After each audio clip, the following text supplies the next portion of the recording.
Hi, this is Mary from SQUILT Music Appreciation Curriculum. This video will help you get an idea of what a typical SQUILT volume is like and what you can expect out of a typical SQUILT lesson. I'm going to use Volume 3 Romantic Era as the example. We also have Volume 1 Baroque Era, Volume 2 Classical Era, and there is Volume 4 Modern Era. So you can really choose a volume that coincides with the era of history you're studying, or you can start from the very beginning and just give your children a chronological study of music appreciation. So let's take a look inside. Now, it's important for you to know that I have printed out and bound this book, but you do not have to. When you purchase a SQUILT volume, it all comes to you in a PDF file, and you only print out the pages that you want, and you can either bind it for your child or you can just put it in a simple notebook. In this particular volume, I've given you a little bit of background on the Romantic era, and if you will notice, I give you links that are clickable that take you out to places on the internet where you can learn more about romantic music. So that is the first part of the curriculum. I also include notebooking pages so that your children can keep their own SQUILT notebook and have a record of what they've learned. We also give a list of composers that will be studied. And now it's on to the centerpiece of the curriculum, the SQUILT notebooking page. This notebooking page helps our children listen for the essential elements in music: dynamics, rhythm and tempo, instrumentation, and mood. This is the backbone of the curriculum, and they will complete one of these notebooking pages for every piece of music they listen to.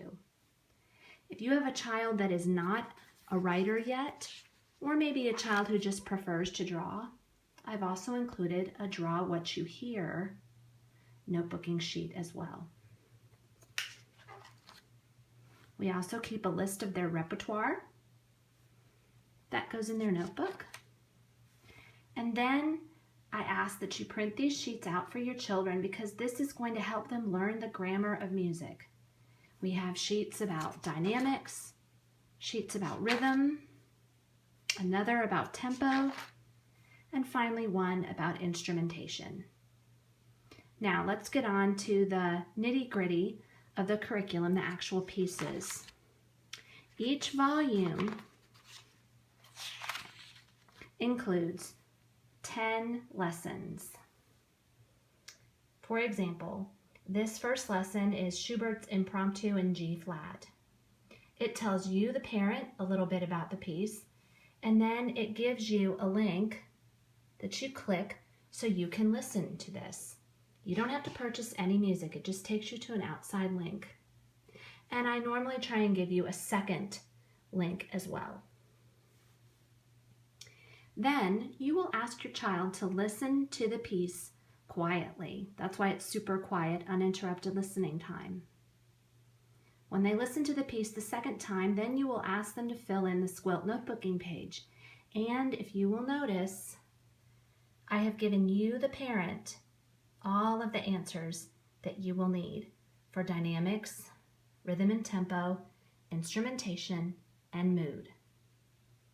So you don't need to know a thing about music to teach this curriculum.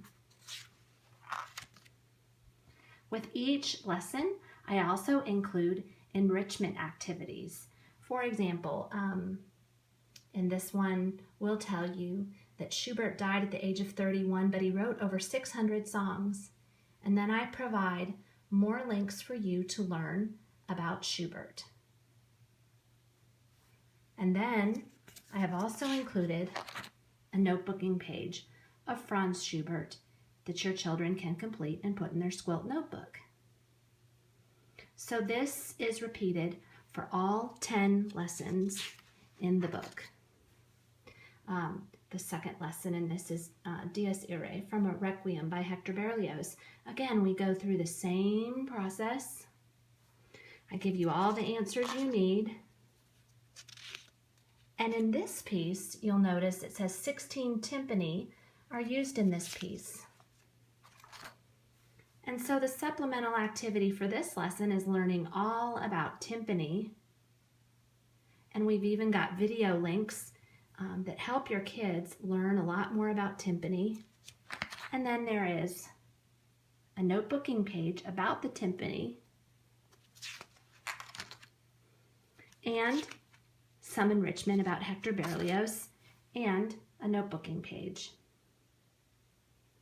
So that is the SQUILT Music Appreciation Curriculum in a nutshell.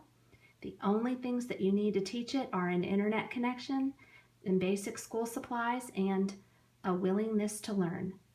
You can find out more at squiltmusic.com. Thank you.